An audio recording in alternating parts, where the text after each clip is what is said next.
Hello, friends. Welcome to the Build and Run podcast. This is Lex, and I'm here with Dario. He's a developer evangelist for HTC Vive, and he's going to tell us about. I'm going to try it. I'm going to try the HTC Vive, which is literally the Cadillac, the Mercedes, the very most luxurious, high-end VR equipment out there. We're here at Global Game Jam 2016 at Microsoft HQ in Times Square. And you're going to just watch me play some, what is it, painter? Tilt brush. Tilt brush, yes, some tilt brush.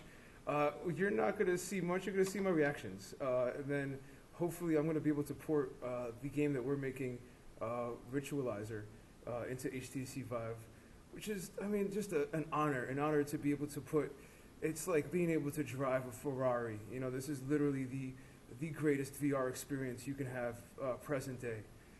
So yeah, you're gonna go ahead and watch me act silly with this VR headset, and then Dario will talk a little bit about how to get started. And it's ridiculously easy. Literally, if you can do Unity, you can do HTC Vive, and that is. Well, even if you're new to Unity. Exactly, yeah. So it's like as if you just learn how to drive a car, you can hop into a Ferrari. You know, and then you won't crash it. It's actually it's a lot of fun, and you can, if you want to make the highest end stuff, like if you want to make content that is for the top end VR consumer, it is the HTC Vive that you want to produce for. So you're gonna see how much fun I'm having. You're gonna want to have some fun, and then you're gonna want to have some fun developing. So for those who haven't heard of the HTC Vive, the Vive Pre is what we're featuring here. It's the model that's close to consumer edition, hence pre-release. And of course, we're going to take orders February 29th. Will be available in April. What you're seeing there is the headset and a pair of headphones, but there's also this lighthouse, which you just bumped into, it consists of two base stations on opposite ends of the room. This basically does the scanning of the room so to get precise millimeter tracking using infrared and lasers. We also have these, if you can bring the controllers. These controllers have been updated in how they look and feel, and they're even sleek and black now, right? They used to be yes. white. Get dirty with your little fingerprints. Now this is how high-end electronics are. They're black. So, and their shape too, right? The shape is a little better. And it's got to have haptic feedback and so on. But the best thing to do is to experience it, and that's why we're here. And we'll continue talking about it after you give it a try. Awesome.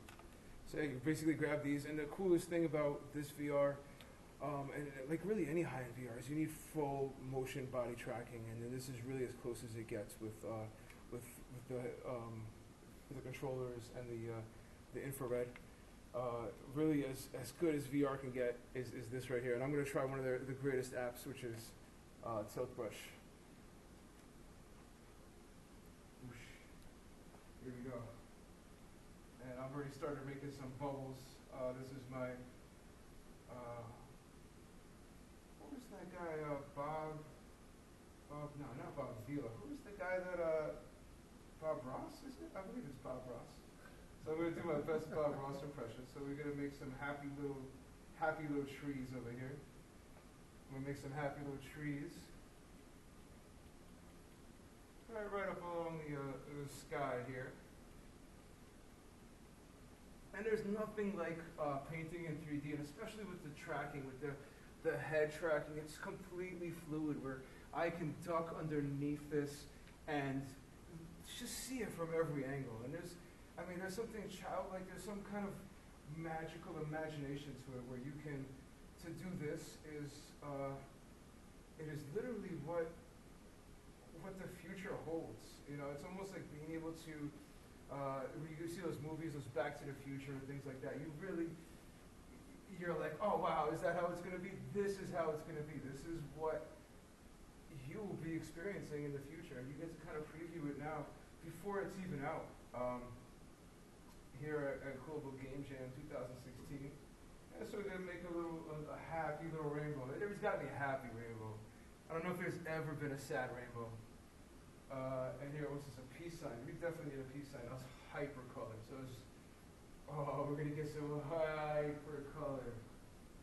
And there's literally nothing better expression of VR creativity than to be able to paint in 3 dimensions with full positional tracking, where it knows exactly where your hands are in space. There's no lag, there's no glitch. It's literally your exact positioning. There's just something very delightful about going into a fully CGI, fully computer-generated world, and experiencing you, seeing yourself in there.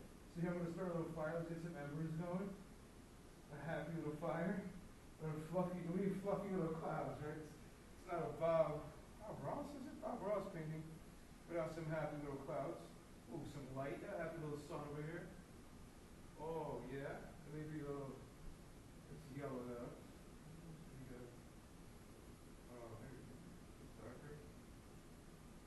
Oh, white with a little yellow around it. Yeah, it's a little happy little sun over here. Nice. And there's nothing, I mean, I'm pretty sure Bob Ross isn't with us anymore, but wow, if he was, oh my God, I mean, I don't think he would put one of these headsets on and you wouldn't see him for years. Because this is like, if you can take, you also don't want to paint, you don't have to go to the store every 5 hours and buy this paint thinner. You're in here with unlimited particles, unlimited effects. I'm going to start a little fire here, a little pyro action with the embers, so it's getting cold in New York. You want a little happy flame. A little splatter. So what kind of splatter? We got some fire. We'll make like a black splatter, right? So a yellow splatter, fine. Whatever splatter. You can add some smoke too. Yeah, let's see. Why not? Let's get some smoke in here.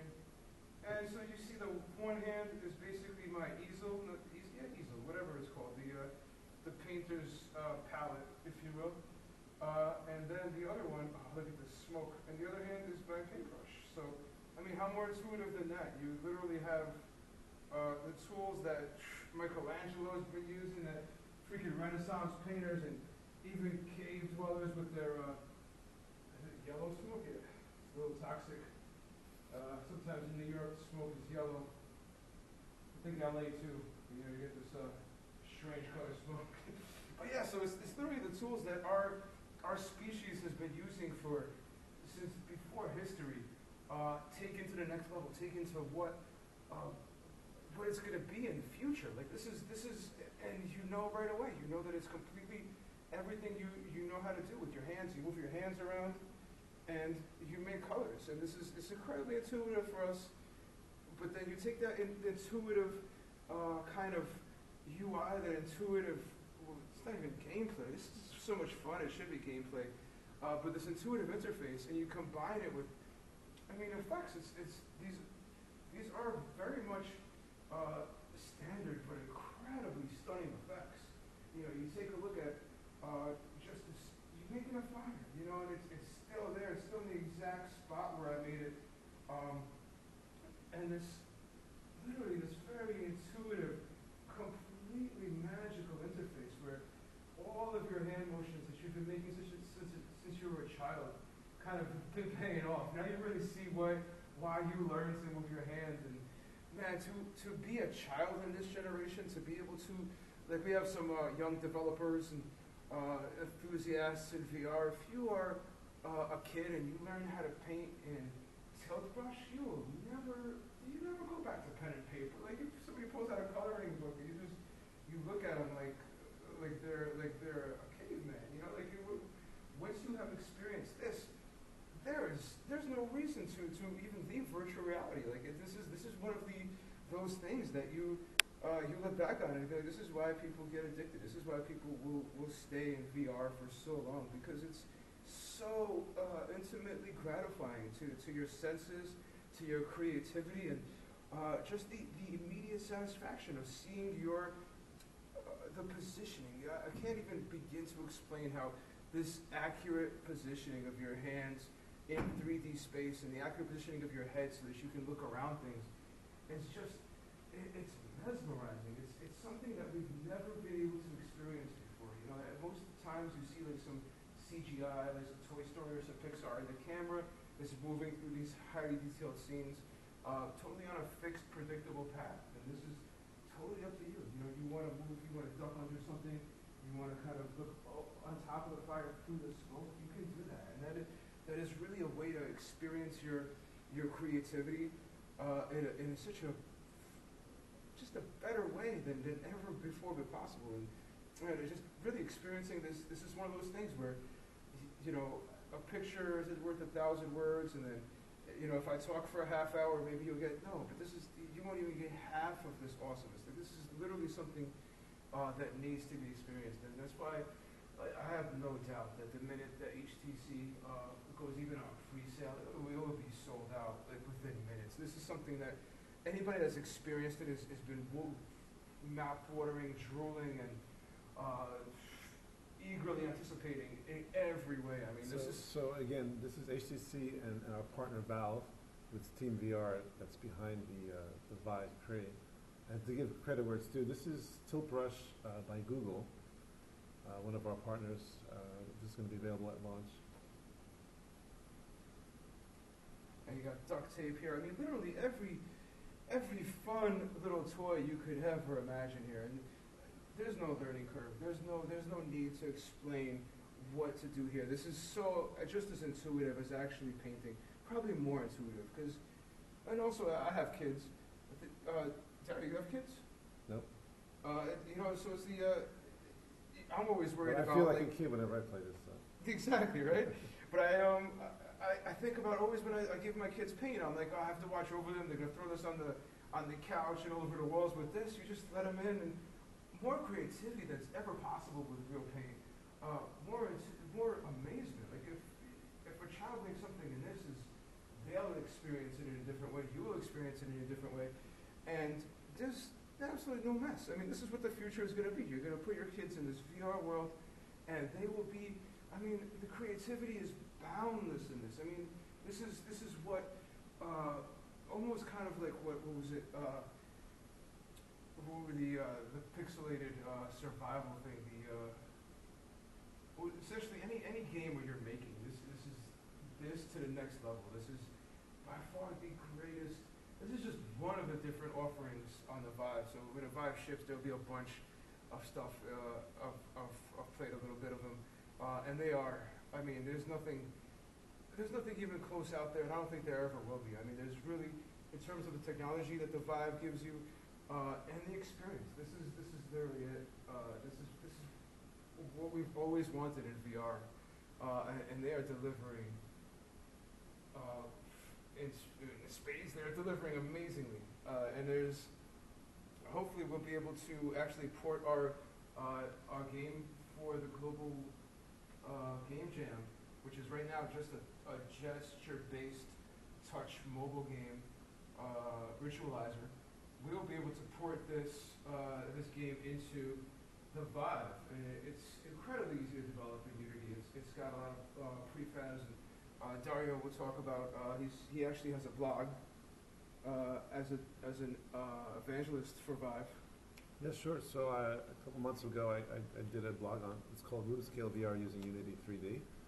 Again, you don't have to use Unity to do the Vive. You can use any number of 3D engines, including Epic's Unreal. But I focused on Unity 3D. This was quite popular, and of course, because you run a Unity study meetup, and I guess we'll provide the link. Yes, the link will be in the comment section. Basically, it's a detailed blog showing you step by step. Even if you're new to Unity, I do an overview of Unity, so that you can get started right away. Yeah, and it's fantastic. I mean, literally, if you wanna. You can start with a very simple like cardboard for the masses, but if you want to talk about VR, is really a luxury consumer electronic, and that's really what it is being treated as. It's what it is being marketed as, and this is the most luxury of those consumer electronics. Like, you will literally not be able to get a better headset, a better system than the Vive, and I mean, the fact that they're releasing it to the public is just, I mean, it's gonna be earth-shattering, life-changing. This is, people will no longer leave their house. Like, if you thought that whatever Xbox new system, great, but when this comes out, literally nothing will ever be the same. And I'm happy to preview this before the magical time when it gets released. What is it, in March, you said? And in April will be available. In April, wow, that's fantastic. So yeah, we're gonna try I diving into just some wanted code. to show you Sure. how easy it is to get started here on the screen with you, while you're wearing it, and Yeah. you can actually try it. Oh, that's Try awesome. something out. Let me just stop tilt brush for a second here. If I Okay. can get there.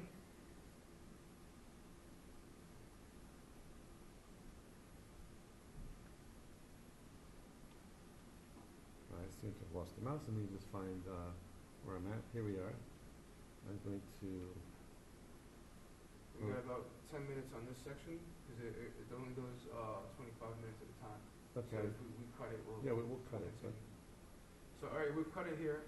This podcast, just like every other episode, is brought to you by VRVU, full service virtual reality production, AR 360, and we could definitely help you with some Vive stuff if you have some thoughts about that.